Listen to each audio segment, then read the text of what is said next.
Hello, everyone, and welcome to Film Fan Podcast.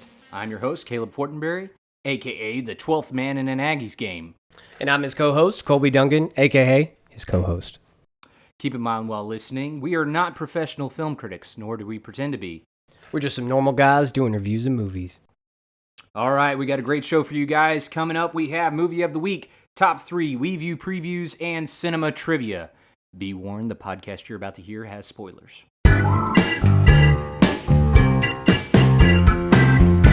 We finally made it to the 5th episode, Colby. This has been crazy. We finally got video, too. This is kind of wild. It took a while to get to this point. I already had a lot of the stuff, but what you guys don't see behind the scenes is trying to get cameras that last longer than 10 minutes when you're recording. I didn't know there was a difference between a camcorder and a camera because of that one thing. So for you guys that are listening that are film fans, possibly independent filmmakers, if you have a camera or a camcorder, camcorders will record however long, cameras do not. And Caleb's our tech guy, so if he didn't know, I definitely did. Yeah, dude, and I've never recorded anything past like 10 minutes, so it kind of makes sense, but can't use all my fancy stuff, so we're stuck with this, but... I think this is my first time being on a set. This is cool. All right, you ready to move on? Yes, sir. It's time for the... Movie of the Week. Movie of the Week is a segment where my co-host and I watch a movie during the week, try to keep an open mind, and we just talk about it. And the movie of the week is Gone Girl. All right, quick summary. So, on his 5th wedding anniversary, Nick Dunn reported that his wife, Amy, was missing. Under scrutiny from law enforcement and increasing media attention, Nick's portrayal of his harmonious marriage started to deteriorate. Subsequently, his falsehoods, deceptions, and unusual conduct led to widespread speculation. Did Nick Dunn murder his wife? We're going to unpack this. This is a good one.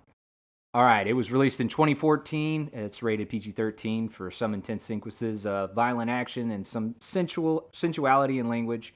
It was directed by David Fincher, who directed Seven, Zodiac, The Social Network, The Girl with the Dragon Tattoo, The Curious Case of Benjamin Button, and Fight Club. So this dude is... He's done it. Yeah, he's done it. This dude, he knows what he's doing. It was written by Gillian Flynn. It might be Gillian. I'm not sure. Stars Ben Affleck, Rosamund Pike, and Neil Patrick Harris. It got 8.1 out of 10 on IMDb. It had 64 award wins, 189 nominations, and nominated for 1 Oscar. So this is the portion where we just talk about it, man. This movie, at least what I wrote in my notes, at the very end of it, I said, put my mind in a blender. Yeah. Because this was that good of a movie. So, I don't know, man. Overall, what did you think about this movie? I thought it was a very classic thriller, mind-bendy, kind of leads you down first half of the movie, definitely leads you in one direction, second half fully confirms kind of what the mystery has been, but you still don't really know how the mystery is going to play out. Right. I loved it. It pulls you in different directions. At one point, you're kind of find yourself rooting for Nick's character. I'm sorry, you find yourself rooting for Amy's character, and you're definitely kind of emotionally on her side. You support her, given the evidence that's been presented. And then back half, obviously, at least for me, I'm like, Team Nick, like this girl's crazy. Yeah. Yeah, and you call me crazy, man. It was just a little biased there, but I was not on Amy's side. Like, for majority of the movie. Yeah. Excuse me. Yeah, on first watch, I definitely was, was like, I mean, you could kind of tell, maybe, now that I think back, but like, first time watching it, it's been on for 45 minutes. I wasn't onto it. Right. I wasn't aware. I was thinking like, oh yeah, she's a little uppity and she's a little high class, and you could kind of see maybe some holes behind the scenes in her personality, maybe some like hidden narcissism kind of thing. But I think they do a good job of kind of hiding it. Yeah, I think I don't know, because I think I picked up on some context clues. Like, he just seemed too genuine whenever he called the cops. Something's going on with him. And actually, that was what I wrote in my notes. I was like, "Is he cheating?" Question mark. Yep. Like, is this what's? There's got to be something going on that he's hiding, right? Because then he starts acting all antsy with the cops and stuff. And yeah, so that was it. Like the murder scene or the abduction scene, whatever. It stuff didn't make sense, but he was just too genuine with the cops to be like, oh, this is the bad guy. And when you think about it, kind of, if you put yourself in their shoe or in his shoes, like you don't know what's going on, you're confused, but he's obviously not like a hyper emotional guy. Right. He's kind of your standard, I'm not gonna call him a bro. A bro, yeah, he's he's a grown, but he's definitely just kind of like, what the heck is going on? Yeah. And you could definitely see how if that was you and you weren't like some, oh my God, overly dramatic guy, right? That you would just kind of be like. You wouldn't know how to seem to the cops, and because of his kind of natural demeanor, I think they falsely kind of think he's the main suspect. Right. Well, then you start learning a little bit more about Amy's character, and it's because I think like the good segue that they used or they used her narration of her events, right, through her journal. And that was portrayed in the movie, which is used later on in the movie. But I like how they did that because it gets you immediately on Amy's side. Yeah. But at the same time, everybody's talking about her like she's not this perfect person. Are we only hearing one side of the story and one narration? Right, right. So something that the sister said, she said, whoever took her was bound to bring her back. So, like, that was a clue right there that, hey, maybe there's more to this Amy character than they're letting on. The sister from the jump, I think the sister's my favorite character in the whole movie. Really? She's so real. Yeah. Just in terms of, you would want someone like that. I would want my sister to support me like that. Absolutely. Never the entire time, even when she's unsure if he did it, she's still like, "I love you no matter what." Yeah, she says at one point, "I need you to tell me what's going on." Yeah, and she's still giving off the vibes of like, "I'll lie for you to the cops if you tell me you did it." Yeah, just tell me. She's I need ride to or know. die. Yeah, 100%. Yeah, no, she's ride or die. Margot. Yeah, because he kept calling her Go, right? That was like her nickname.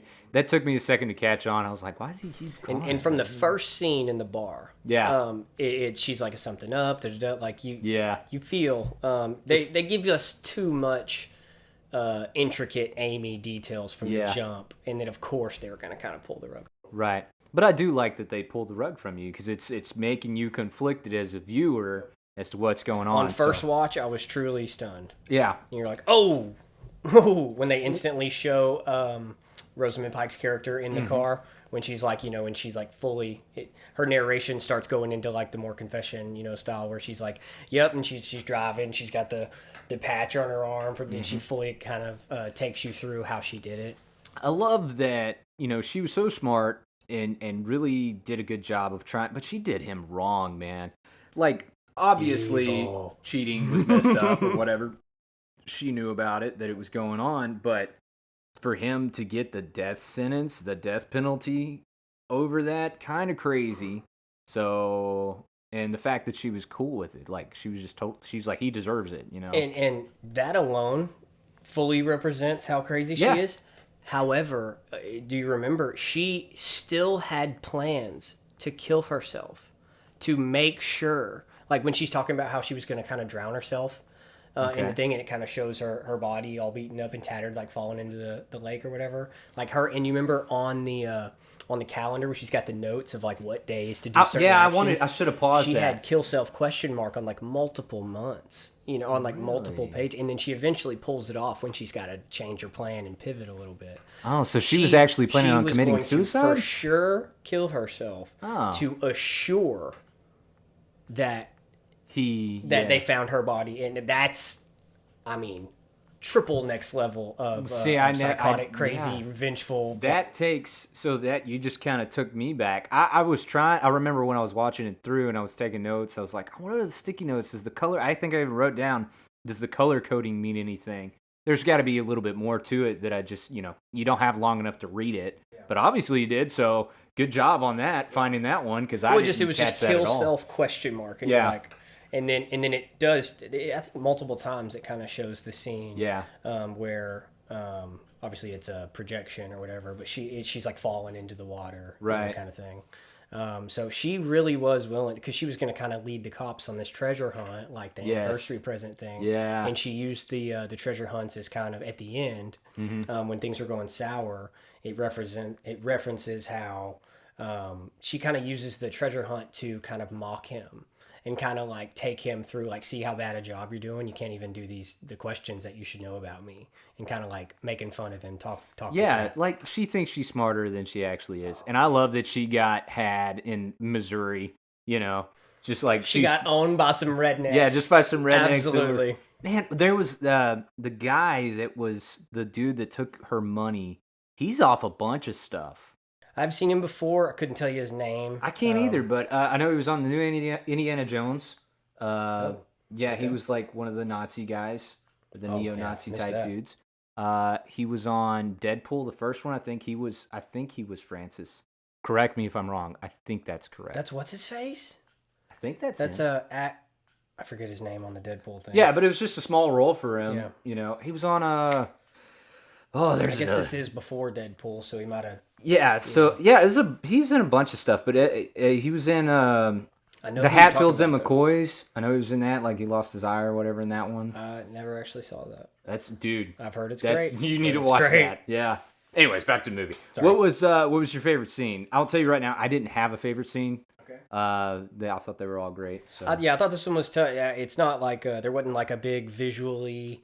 Yeah, there's not like super visual impactful effects or anything. It's really just like murder mystery with like real time shots. Yeah. But if there's anything I'd say that really drives home and shows you how comfortable she is in her deception is the scene. She's already gotten back, and kind of faked the coming back. Like, oh yeah, I love that line too. Where he's like, I can't remember what he says. He says something, calls her a name or something. Like, you effing B. Yeah, he just like, I can't believe you did this to me. But even after that, when she's in the hospital, and she's getting questioned by all the cops, and she's in the thing, and there's like 10 officers in the room, and they're like really trying to check her story, and the female detective who eventually became suspicious of Nick and then flipped back. Obviously, when she come back, she's like, oh my god, he was telling the truth. Yeah. Now she's kind of looking at her like, okay, I know this is a lying SOB, right? Yeah. And they make eye contact. At the end, she gives her little tactful answer, and the other cop buys it. Okay, that's enough. And then they kind of share a moment. Right. And she looks at the female detective and kind of like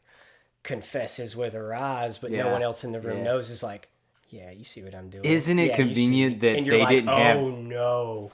Isn't it convenient that they didn't have the jurisdiction once she got back? That pissed me off. I was like, I don't know if that's how that really works, but the female cop kind of is like admitting defeat to them, and is kind of like, no, there's nothing I can do, even though I know she's guilty. Yeah, hate that. Yeah, I like the female cop. Thought she did a good job. What'd you think of Tyler Perry being in it? I was surprised at first, but I'm not gonna lie. I'm not a big Tyler Perry fan, excuse me. But I liked him. I thought he did good. Yeah, I thought I liked his character. All the scene. Yeah, I liked his character. All the scenes he was in, he kind of ran the show. Obviously he's the lawyer and he's like a mover and a shaker in this movie. But I thought he commanded the room. Thought he commanded the camera. Thought he was really good. He said. You're going to be like a trained monkey. He said, a trained monkey that doesn't get the lethal injection. I thought that was a great line, too. Yep. It's like, yeah, of course. I would be a monkey, too. Yeah, but you'll be alive. Yeah, exactly. You're going to do what I say so you can live through this. We're going to get out in front of all this. Yeah, I think it was good, man. I hated the ending, though. Yeah, there wasn't, like I said, there wasn't like a lot of crazy creative shots or transition. There was one I did pick up on. It was going from kissing to a mouth swab. And I forget what kind of cut that's called. Okay. Yes. Yeah, it's like, there's a term for it. I just can't think of it right now. I wish I should have wrote that down when I was taking my notes. I feel dumb. But there is, it is a thing where it's a match cut. I think it's called a match cut. Okay. So it's basically where, like, a good example is somebody is screaming, and then Jurassic Park 2, Jeff Goldblum. He's on the train or about to get on the train, and the train is screaming. So it was a match cut from the audio. Yep. But then he's yawning. Yep. So it's like it goes from somebody else screaming to that next 100%. scene. It's a good transition. But so that was one of the few that I saw that was actually interesting. But going back to the ending, right? So I liked it for the movie. But Yeah. as a human, Right. like, no, I feel like I said, my favorite character is Margot. As far as this, I love how real and supportive she is. Right. We all want a sibling like that. And then she's literally like, I think she, quote unquote, is, I can't watch you play house with that thing for the next Yeah. 18 years. Yeah. Like, at this point, they're like, no, this girl, she's evil, bro. she's a murderer. She's 100%. a murderer. Like, that was... Can you imagine... And he even said that, like when he got in the shower with her at the end, so she, he's trying to find out if he's wearing a wire or whatever. Yep. He was like, "You're a murderer," and she's like, "I killed for you." He's like, I'm yeah. leaving you. I don't care how much time it takes. Yes. You're a monster. You're a crazy person. Yeah. I mean, this is like Amy's character, Amy's Rosamund Pike. And we got to hit on the build for like how she became like that, and it's absolutely the Amazing Amy series. Yeah. Her parents essentially used her childhood and her shortcomings. Her mom was the writer. Her dad kind of ran the publishing on it, but her parents' whole entire enterprise is this children's book series, Amazing Amy. It's like it's Amy, but in book form. Right. And like she tries out for volleyball, doesn't make it as a freshman. And next year, Amazing Amy publishes an edition where she's a prodigy star varsity player. She fails out of band and can't play the cello. And then now she's a music prodigy. And then Amy's young 20s and hasn't got married yet. And then Amy, as she grows up, gets married and has the perfect wedding. And Right. the parents, either without realizing it or just not caring, more than likely, essentially kind of dangle her failures right in her face. And I don't feel bad for her, don't get me wrong, but this created this sense of like deep, it's like a breeding ground for narcissism Right. and entitlement, and she feels like she had to live up to the perfect life, and because it's been right in front of her whole life, and her parents made all this money doing it. She was kind of like child star, but without being on camera, like unearned child star. Yeah. So she's always been this public figure, blah, blah, blah, blah, blah. She's highly educated. She's highly smart. She's, socially, And she had a she's lot of very money. good socially. She's a chameleon, and essentially kind of she didn't stand a chance at not being taught that she deserved the perfect life and that she has permission. She gives herself permission to kind of bend the rules in her favor, because that's what she has to do to be Amazing Amy or whatever. Okay, yeah. So for me, it kind of felt pointless for even the Amazing Amy part of it. Yeah. Like, as far as her psyche goes and kind of what led her to be this crazy murderer, psycho wife, I don't see the point behind that part of the story. Yeah. I really don't. The Amazing Amy Besides, thing? maybe, huh? The book series specifically? Yeah, I think maybe if anything, it was the trying to get people on her side to feel sorry for her childhood. Yeah. Something like that. But I mean, it may be the case that may be what they were trying to push. But to me, it didn't feel necessary. Like, I gotcha. they could have gone some other way I think about it. I feel, and obviously it's just my opinion, I think it kind of morphed her, without realizing it. And it just made her hyper entitled, but also hyper like insecure because she couldn't live up to Right. the Yeah, I think the expectations of insecurity this thing is fictional probably character. the biggest point of it. And she had already shown early stages of the pattern of lying and manipulating the men in her life. And then essentially, as soon as they kind of, I'm not really feeling you, and then she accuses him of sexual assault, calls the other one a stalker.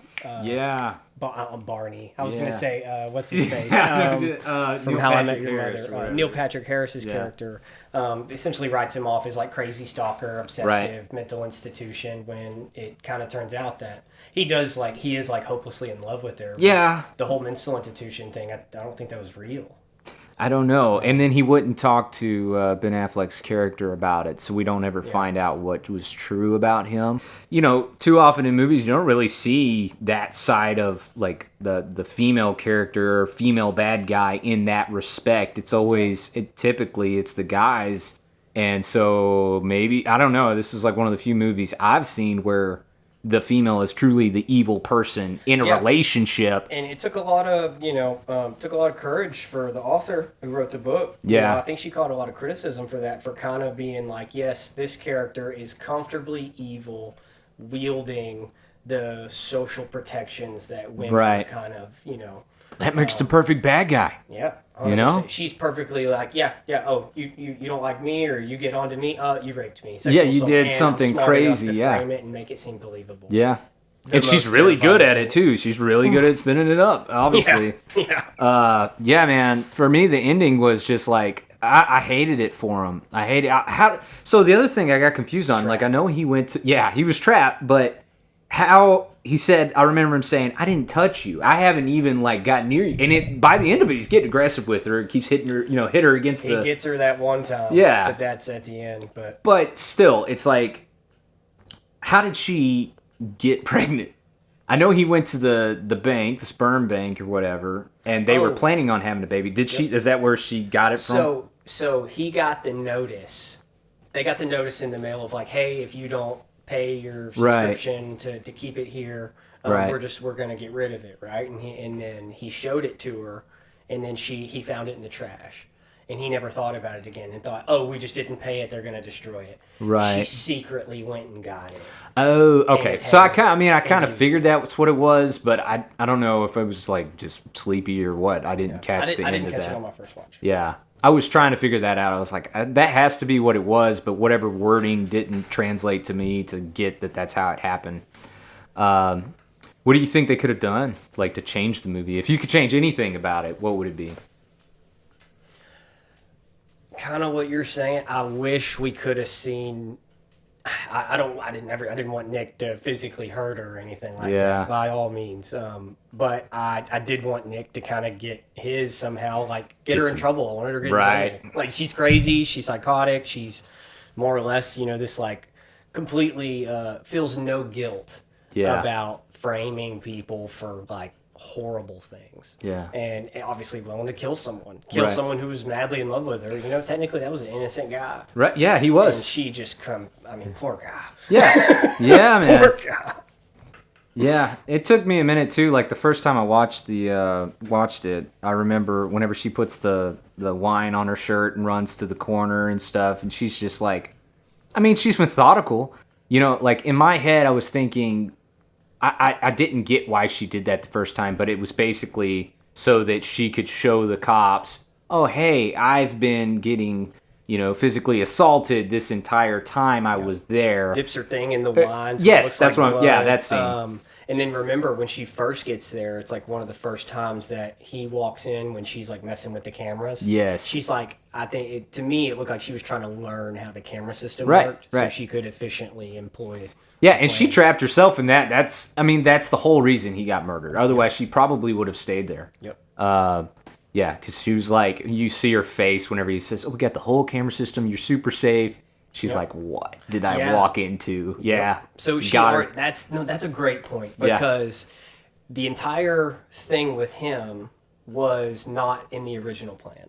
Right, she had to pivot because she got robbed by the rednecks. Right, and ran she's out of like, money. Oh no, calls him as like a last ditch resort, and because she fully believes that she has the power to manipulate this guy who's hopelessly in love with her, and she takes a risk within her foolproof, super safe plan. She takes a big risk bringing in a new variable. But she's so certain and confident that she has power over Neil Patrick Harris's character, that she just does it anyways. Gets there, sees the camera, sees his and is like, "Oh no, what did I get myself into?" And yet, still on the fly, figures mastered her little environment. Hey, I don't like the girl. She's crazy and evil, and I hate her. But she is a super genius. So do you think she was planning? Do you think she was planning her escape before or after he got on the news. Nick got on the news and was expressing his love for her. Do you think she was planning on killing him? Because I don't remember. Was she starting to do all the crazy little things prior to that? I don't remember. I think the murder of him was on the fly. I think something changed in her, because then she said that. And remember, that was Nick's whole thing was like, they were like, oh my God, your mistress just came out. The tables have changed. Like we thought this was a good idea. Tyler Perry's like, this is not a good idea. We got to get out of here. And he's like, no, I got this. I know what to say. I know exactly what to say to get this crazy chick back. But it just instantly cuts to them like getting home, and they're like, oh my God, you did so good. Like, how'd you do that? Yeah. Because he was able to tap into like, he's like, okay, I lost my little trump card, the part of the situation they thought they were in control of, but then he instantly kind of went in the zone and is like, I know exactly how to reach her. I do know who this woman, and he kind of, in that moment, you feel like he's kind of getting power back in the situation, because he's just kind of hopelessly at the whim of her little schemes the whole time, and you're like, okay, all right, Nick, all right, bro. You know what I wish they would do? Now that this movie's been out for a long time, I mean, these people are still alive. Let's make a second one, man. Let's have a second Gone Girl. And call it Gone Boy. And make it about Nick's revenge on this chick. Take his kid and Gone him Boy. And just, y'all leave. Y'all leave her and blame it on her and like somehow get her arrested. The kid she turns deserves 18. It. No, the kid, no, I don't want him to have to stay there for 18. Right, I can't watch you live with that thing for 18 years. Well, what if they do stay for 18 years? And he's just, I mean, you know what I mean? I hope it could take place when the kid's like 8. I know it's fictitious, but I don't know. They don't deserve that, man. That kid don't deserve that life. Yep. Oh, you can talk about, that kid has no chance at being normal. No, well, I mean, I think he does, but I think he does, because I think that she's so good at masking it that the kid will be fine. When at the he end, won't know. Nick does seem to like go into like acceptance of his reality. He does. Which is why we hate it. Yes. But you're right. It does seem like he's going to be like, I'm a full-time actor now. Yep. And he accepts his reality, and he probably will full commit because he is fearful of her. Right. One scene I want to ask you about. So the opening scene. Yes. Is when it shows that she's laying on his chest, and she kind of looks up, and this like kind of at the beginning lovey fantasy. The lighting's soft. It's kind of blue and ory. And So in fantasy movies, a lot of times the lighting, I guess, the glow, there's a glow to a lot of things. So like I know another movie we're going to talk about is The Fountain. In that movie, in a lot of the fantasy type settings of it, you got these like blown out white lights in a lot of spots. Yep. And that's very common amongst fantasy movies. Okay. So, Lord of the Rings, if you ever watch that, I mean, everybody has. Oh, yeah. But a lot of that. It's like soft kind of lighting, but it's also very bright. I don't know how to explain it better than that. But that's whenever they're trying to portray like a dream or something along those lines. They're kind of in their little still dreamy fantasy to where they're both still playing their part. They're both still like they haven't fully let go of the little mirage that they were putting on. Well, maybe that's why it is a fantasy, because he has to live in a fantasy now. And that's why they're portraying it in that form. What I wanted to ask you about is that because the first scene and the last scene are the same. But it's a different cut, different lighting. In the end, it's more realistic. It's warmer light. It's more like less fantasy. But here's the big key detail I wanted to ask you about is at the beginning of the movie, when she looks up, he keeps rubbing her head like you would with your girlfriend, like, oh, hey, rubs her head caressingly, lovingly. Killing her, man. And then at the end, when she does it, he pulls his hand back. Oh. Out of like, oh no, what's she about to do? He's scared. He's because he knows she's who she is. Crazy. Now. So it's that kind of that parallel. Yeah. And they change the lighting on it. And they come in this way in fantasy and like kind of like we're lying to ourselves. Yeah. We're kind of in this dreamy state. Yeah. We're in like the lust phase. Yeah, well, I mean, I think they were legitimately in love at the beginning, and even Nick says that, and I think that was... Maybe I'm phrasing it wrong. No, but I get what you're saying, and I think that is a cool way to begin and end a movie that's unique. You don't see that very often, especially with it being... It's a different timeline. We see in the movies a lot of times the beginning and the end are the same scene, but it's the exact same scene. So changing it slightly, that's a cool way to... different lighting and the hand detail shows the difference in, like, now when she looks up, he used to be like, oh, hey, what's up? Yeah. Like, oh, you're here. This is cool. At the end, he's like, oh, what's she about to do? Right. Kind of thing. Yeah, because he was, like, sleeping in a different room, locking the door, and, like, terrified of her. And that, to me, fully drives home what we just kind of were talking about, whereas, you know what, you're right. He is gonna put on the face, play the part, right, try to raise the kid right, because he knows what she's capable of, right, and how deceptive she is. Man, I think we're all scared of meeting that girl. She is hot though. That was something the director said, though. It was kind of interesting, which may not be true, but he said that the reason he liked her as the character of Amy is because he didn't know her age. He said she looked like she could have been 25 or she could have been 45. Yep. So she was like kind of, for him, like the perfect person to play that. Now that you say that, yeah, she does kind of have a ambiguous age kind of face. No, for sure. Yeah. Another thing I found out, I went to findamazingamy.com to see if it was a working website, and it sends you to Disney. It sends you to Disney and it used to say 20th Century Fox. Disney bought them out, I guess, so it's Disney now. Everything. But kind of funny. We have to stop Disney. Unless they want to sponsor us, they were cool. Oh yeah. But we would love your money. And yeah, we could just hold that part out. What would you rate this, man, out of 1 to 10? I thought it was. I don't think it was perfect, but I thought it was really good. I'd say an 8. I'll give it a solid 8. Mind bendy, don't know where it's going, suspenseful. I loved Ben Affleck, I loved Rosamund Pike. Thought they played their parts extremely well. Loved the supporting characters, Margot and Tyler Perry's character, the lawyer. Forget the name, Tanner Bolts. I don't know, I can't remember. Tyler Perry. Solid 8. For me, I wrote down a 7. I've seen this one before. I think I've seen it twice. One time, first time I saw it through, I didn't get to finish it. Second time, I saw it all the way through. Thought it was really good, and then watching it this time, first knee-jerk reaction, I'm like, solid 7, man. This is not something it's not one that I'm going to watch over and over because, I don't know, it's just the type of movie, but actually that's not true because, I mean, I like, like Zodiac, and I like everything this dude directs, actually, just about, so, and he's I don't know, man.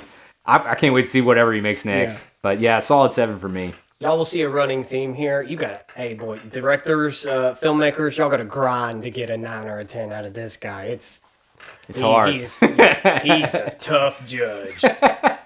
Yeah, man. Funny story. So I used to be a judge for hamburger eating, not for watching people eat hamburgers, but like I would eat the hamburger.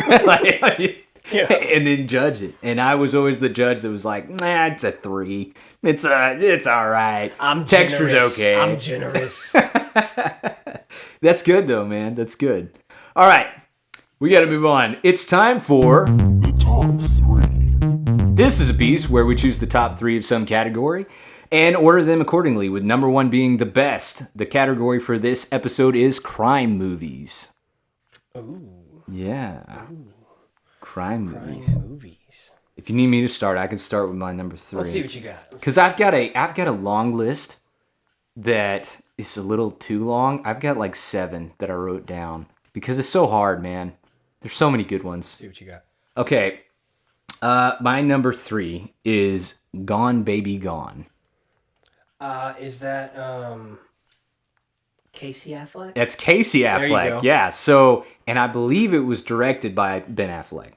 Cool. I think. I like the little brother. He's really good. I didn't like him at first because of that movie with Brad Pitt, The Killing of Jesse James or whatever, and the coward that killed him. I can't remember the title. It's a long title, but I hated his character in that so much. He was just such a little dweeb, and Yeah, man, I couldn't stand him.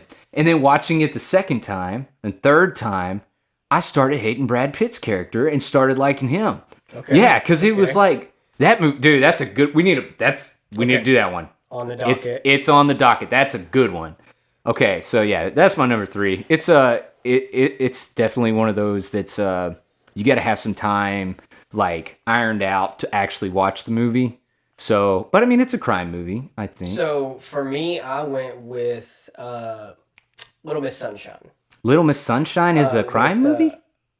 A crying movie? Crime. All right, sorry guys. I must have told Colby the wrong thing.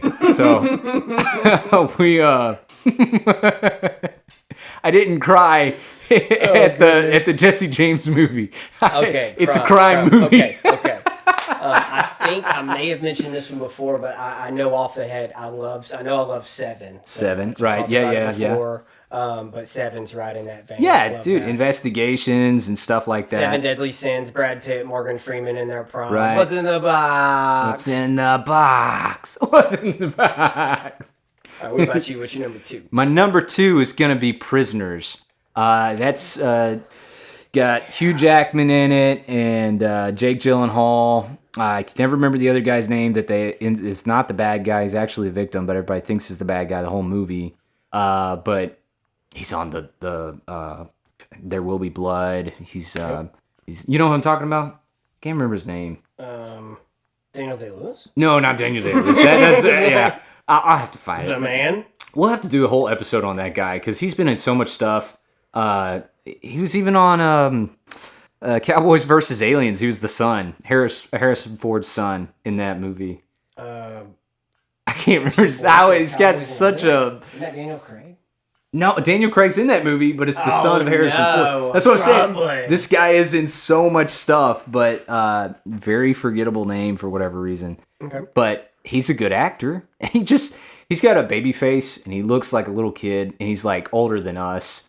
And I don't know, I just can't remember his name to save my life. Be all right. But- Sorry, we're slacking. Yeah, on that one, sorry. Yeah. We'll do better. But Prisoners, great movie. Prisoners It's is basically where Hugh Jackman's kid gets taken, and his friend's kid gets taken, and it's them trying to figure out who took their kids. Yep. And boy, it's suspenseful. I always remember the scene with the bathroom scene and the Yes. sink, and he smashed it. And Yes. Dude, his intensity is Yes. absolute money. It's a great movie. So as far as crime movies go, that one's up there. There's a lot of good crime movies. Don't get me wrong, guys. Y'all are probably thinking, well, that's the one you picked. Yeah. But, you know. Oh, some of mine are going to be like that. But a personal favorite for my number 2 is Jake Gyllenhaal again is End of Watch. Dude, I forgot about that. That is such a good movie. Watch. You want to talk about a brother flick of man. pain. That's a Oh, my testosterone-ridden God. movie, dude. Like, you just, you want to Inner be a city cop by cops the end of duking it. it out. They they love each other. They back each other Yeah. up. And then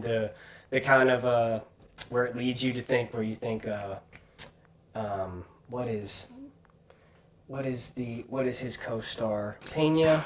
Yeah, Michael Pena? Michael Pena. Yeah. Love that guy. He's hilarious. Yes. And this is kind of him in more of a, it's funny and they're joking and there's like some good gab, but it's nice to see him in like the serious role. Right. Where you think he dies. But I'm sorry, I flipped that. You think Jake Gyllenhaal does. Jake Gyllenhaal dies. Michael Pena saves him, but then Michael Pena ends up No, you're right. He does. Did I get it right? Yeah, Jake Gyllenhaal's Yeah, Jake the one who Gyllenhaal's the lives. last one alive, and it Yeah. kind of twists it on you, and it is Yeah, that one's... hold back the tears. Man, that one's good. It's a crying movie. Crying movie. That's a crying movie. See that? My number 1 is Zodiac. And I that's, knew it. I knew yeah, it. dude, it's so good, guys. I If love y'all that never movie. seen that It movie, is. you gotta watch Zodiac. Y'all are gonna be like, very "Oh, this is so great about this movie." Zodiac's sick. It's one of the best, man. I just relate to the character. I did some cartooning working for a newspaper for a while, and I love puzzles, and I was like, I get this, dude. This Yeah. makes sense. I see myself in this character. But he he tried so hard to figure out like who this dude was. But I believe that the book that he wrote is an actual book. Like a lot of this was true story. So yeah. Oh yeah, no, 100%. Yeah. 100%. But All right. that's a great one. What's your number 1, dude? For my number 1, I went with The Departed. Oh, that's a good one. That's Yeah. a good one. Yeah, good Leo, choice. Matt Damon. Yeah. Freaking, oh my God. Robert De Niro. No, it's not Robert De Niro. No, it's Jesus, look at us. I promise we do this. what's the dude that does The Shining. Jack Nicholson. Jack. This guy. Oh, no, it's the one with the meme where he's like, yes. Yeah, exactly. That guy. Oh, Yeah. my God. I love the...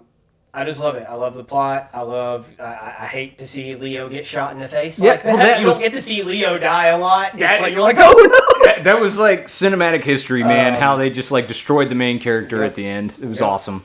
But sorry to Criminal ruin that one. mastermind. What's his face? Jesus, I'm showing him so much disrespect. Jack Nicholson, mastermind, leader of the gang, fully takes Matt Damon and from an early age kind of prodigies him. You know, brings him over to the bad side. Fully wields him as an inside man with inside the Mafia. police department. Oh, or whatever. yeah. And then he starts out like that. Yeah, he's a dirty cop, right? He's basically right. Which character? Matt Damon.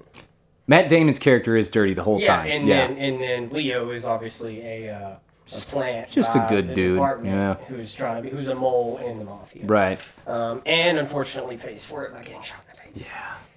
What was We don't get to see your it, but great movie. Go watch it. Jack Nicholson's great. my I've got a lot of honorable mentions for this because this is a really broad category, but I don't know, man, because I've got quite a few. I'm gonna say. Pop off a few. You ain't got to explain. All right, I'm all, gonna but- say Bernie, the Bernie movie with Jack Black. That was awesome because I grew up in that area, and so that part of East Texas, them talking about the jalapeno tree and everything. I was like, Polka movie. no, that's the Polka King. Okay, I'm sorry. Yeah, no. No, there's a movie where Jack Black plays this character, and it's a true story that he kills this old lady that he's living with.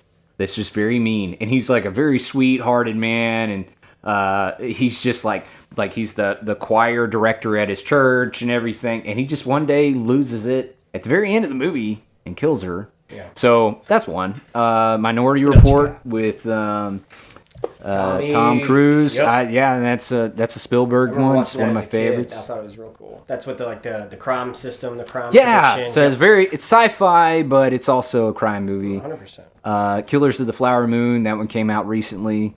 I need to see like that. It's 2 on years my- ago, I it's on my think. watch list. It's good. It's long, but it's a good Scorsese, one. right? I think it's a Scorsese Leo film. and Yeah. Scorsese, it's got to be good. Yeah, it is good. It's good. You need to watch that one. Last one, that Texas Killing Fields, because that's based off a true story as well. Okay. Around Houston area, I believe, was where that took place. Okay. There's like 23 people died or something. I got serial killer. Nice. Yeah. It's an okay movie. It's just more the story that why I wanted to mention it. But yeah. What you got? Hits close to home. For me, my honorable mention is going to be Wind River. Wind River. It's Jeremy Renner and Elizabeth Olsen. Jeremy Renner, Hawkeye from. Yeah, no, I know who they are. I'm just trying to remember the movie. It takes place in, I believe, it's either North Dakota or Montana. Don't quote me. Yeah. And he's like a law enforcement from this area, but it takes place on a reservation. Young girl gets killed. A big mystery. No one knows what happens. Turns out there's some oil field guys up in the mountains. They get drunk. Some stuff goes wrong. They end up killing this girl. Okay. And then he is assisting the reservation in bringing in the justice. New FBI agent on the scene is Elizabeth Olsen. Kind of shows up out of her element. You know, she's not used to the cold or the elements. They're off grid. It is, it takes place in the mountains. Not a lot of technology. Kind of a snow-driven, off the beaten path murder mystery. It's pretty cool. Definitely worth a watch. Wind River. Wind River. Very cool. Okay. It's got some spiritual stuff with the Native Americans kind of going on, some cool themes, some cool overlays, some beautiful shots, beautiful scenery. Very good. Yeah. Big mystery twist. Great. Oh, okay. All right. I like twisty movies, so. Cool. While all these movies are really cool and We could go on and sound on. awesome. Yeah, obviously I've got a bunch of honorable mentions on that one. We got a lot of new films coming out soon, so it's time for Review Previews. all right. This is the part of the show where we pick some movies and talk about them that are coming out. So, what movie do you have picked for us, Colby? For me, Coming up, I really want to see. I don't know that much about it, but I've heard it was kind of in a bidding war. Okay. It's called Weapons. Weapons. It's the one that I saw that it's supposed to be coming out later this year. Jordan Poole fired his management because they couldn't get him. They couldn't get him the rights to this movie so he could direct it. And obviously, he's been doing the kind of the horror kind of cinematic horror stuff that he's been going on. Started with Get Out. And, Jordan Peele? You talking about Peele? Yeah. I thought you said Poole. Maybe I did. I was confused. I was like, I don't know who this guy is. Yeah. But either way. But yes, basically Jordan Peele, who's obviously the man right now. Yeah. I'm pretty sure he fired his manager because they couldn't get him the rights to this movie. He really wanted it that bad. And I forget who's directing it. Don't quote me. It might be the guy who did Sinners, the Ryan Coogler guy. Oh, okay. But it's supposed to be really good. I think it's maybe another murder mystery, but it's supposed to be really cool. Mine is Honey Don't. You've heard of that one? Honey Boo Boo? No, Honey Boo Boo. Not another Honey Boo Boo. Yeah. No, it's a private investigator looking into a series of murders. It's Aubrey Plaza. It's supposed to be a comedy. It's got Charlie Day and Chris Evans in it. Chris Evans is like a priest or a preacher at this mall church or something. Okay. It looked funny, man. I'm like different. I've never seen Aubrey Plaza in that kind of character. Never seen Chris Evans as a preacher. I don't even know what Charlie's Day character is. I was gonna say, Charlie Day's always obviously lighthearted. Yeah, man, I love that guy. So it just looked like it'd be a good one, and I'm hoping it will be, anyways. But I got some details on my weapons one. Okay, so what you got? The premise is when all but one child from the same class mysteriously vanish on the same night at exactly the same time. Oh, I have seen the preview for this. Yeah, what is behind their disappearance? Got Josh Brolin, Julia Gardner. Yeah, it did look good. Yeah. Really. Yeah, and I love me some Josh Brolin. Yeah, 100-Year-Old Men. You could go on and on. Yeah, all kinds of great ones. Yeah, man. It looked like a good one. It's the chick from that Netflix series Ozarks. Yeah, and she was just noodle hair. Yeah, and she was she was recently in The Wolfman too. She's in a bunch. She's been popping up in a bunch of stuff. Yes, I think that's Julia Gardner. Yeah, not Never mind. Yeah, I know. I don't know. And the director was Zach Krieger. I apologize. Okay. I don't know who that is. I'm sure he's done That's why I thought it was the Ryan. I got it mixed up. Coogler. Yeah, it sounds the same. Cool beans, man. Everyone, it looks like we got some neat movies coming our way. And but now it's time for my favorite segment. It's time to play Cinema Trivia. All right, the rules are simple. Me and my guest. He's not my guest. He's my co-host. I need to rewrite the script. Me and my co-host. My co-host ask each other movie trivia questions. 3 questions each. Best out of 3 with in the event that we are in a tie. And we'll go into overtime. I'll start this off. Colby, are you ready for your number 1? Bring it. Number 1. In the movie Gone Girl, who plays the role of Nick Dunn? So hard. Ben Affleck. There you go. Oh, he gave me a super easy one. Let me return the favor. Okay, thank you. I appreciate that. So, Caleb, are you ready for your number 1? Mm-hmm. What is the all-time highest grossing movie at the box office? Ever? Yeah. I have no idea. I thought it was kind of known. I'm sure it is, but I don't look into that kind of stuff. Blue People. What? The Blue People? Like the Blue People drummer people? Like with the blue faces? No, not the Blue Group. Oh. What is What are you talking about, man? I've never heard of this. Your hint is the characters in the movie are blue. Oh. Okay. Oh. Dude, I am so dumb. I almost said the Smurfs. I was this close to saying the Trolls. Smurfs. It's Avatar. Is what I'm going to say. Yes, yeah. Absolutely. Okay, cool. I was like, come on. Actually, I do want to make a correction. I do believe it's the Avengers Infinity War. Has it been overtaken? I think it was. Yeah. So that question may be a little old. Loser. Yeah, so you might want to. They might have done a re-release. Might need some updates. They might have done a re-release or something. I don't know. I know that there was a bunch of arguments about that, Because they were like, all right, we're going to extend the movie. They wanted it to be. I'm sure there's so many ways to kind of boost the numbers. But the first Avatar, dude, I saw that at the movies. I think it held it for a long time. It was mint. Yeah. It was great. Yes, it was. Doing this thing. It was so pizza. Peace. That's a new term I'm bringing up. That's a new thing. We have to kill this, guys. We can't let this get off the ground. It's so We have to stop him. All right, I got an easy one for you. Which actor played the role of John McClane in the movie Die Hard? Oh, come on. Give me some. Bruce Willis. Yeah, Bruce Willis. I know Mr. Bruce Willis. I did. Did you see me? I almost said I love me. I did almost say Willie. Oh, man. What's your number? Okay. Are you ready? Number two. Well, you keep giving me easy ones. You're welcome. I might not return the favor. I know. All right. In the 1976 thriller, what does Robert De Niro famously say? You talking to me? You talking to me? You Taxi talking to me? driver? Yes, sir. Right. I got really lucky on that one because I've actually never seen it. Okay. So, okay. But it's so permeated into film culture. Even if you haven't seen it, you're aware of it. I need to watch it for sure. Okay. All right. Number two. Number 3. In the movie The Big Lebowski, what is the dude's favorite drink? Please say the wrong answer. White Russian. Yeah. Dick. Kahlua, milk, and whatever else. Vodka or something. Kahlua, half and half, and vodka. Absolutely not. Horrible. It does look good in the thing. Yeah, it does. But I've tried it and not a fan. All right, what you got? Number 3. All right. All right. If you get this one wrong, right? No, it's 2 out of 3, right? So we are both 2-2. Yeah, so we could tie. Okay. I think. I don't know, man. I don't even know my own rules. Wait. I'm so confused by this. Have you asked me my third one? I just did. Okay, so I got 3. Yeah. Okay. Oh. So it's all up to you. So we both. I thought you started. I still have to go. No, you started. No, you started. Because I just asked you.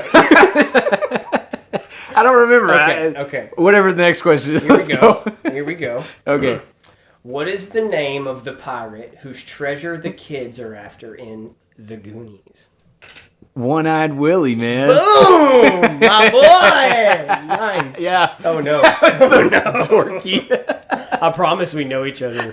Okay. Oh, man. Yeah, One-Eyed Willie. That's such a funny name. Number 3, 4, 5. All right, number 4. What is the name of the character played by What is the name of the character played by Brad Pitt in the movie Fight Club?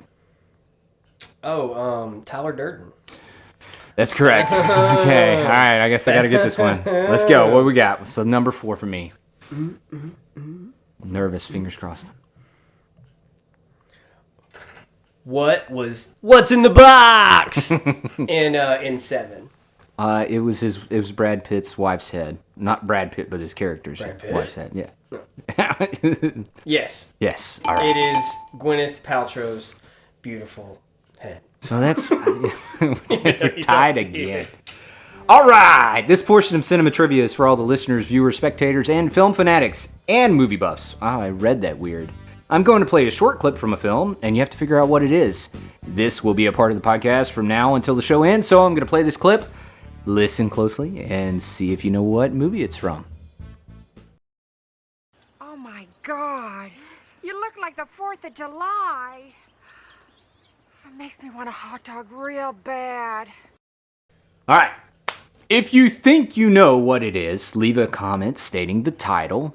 Also, if you want to shout out, take a screenshot of the cover art for the movie and post it to Instagram with the hashtag FilmFanPodcast. And in the caption, put the title of the movie and which episode of Film Fan you're listening to.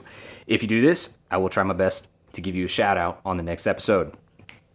All right, Colby, anything you want to end with, man? It's about what we get every time these days. Hey, man. Hey. No, I don't think it. I love doing this podcast. I think it's really fun hanging out with my buddy Caleb and just kind of exploring these creative avenues. You know, we also kind of got a band on the side. Yeah. We don't have a name yet. Not yet. But, you know, might take us 10 years to release an album, but we're doing it. You know, we're doing it. We're having fun.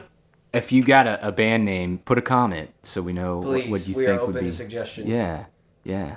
Also, this episode is sponsored by absolutely no one. So if you want to, if you want to be our sponsor, man, yeah, come on. Like, Disney, I was just kidding. Man. I was just kidding. We would love your money. You can find us on Film Fan Podcast on Instagram. If you like the show and you want to help us out, give us a high rating on whatever your preferred streaming platform may be. If you're listening on Spotify, swipe up and shoot us some comments. Let us know what movie we should review next. All right, guys, that's it. We'll see you next time on Film Fan. That's what you're supposed to do at the beginning of it. Not We're such amateurs.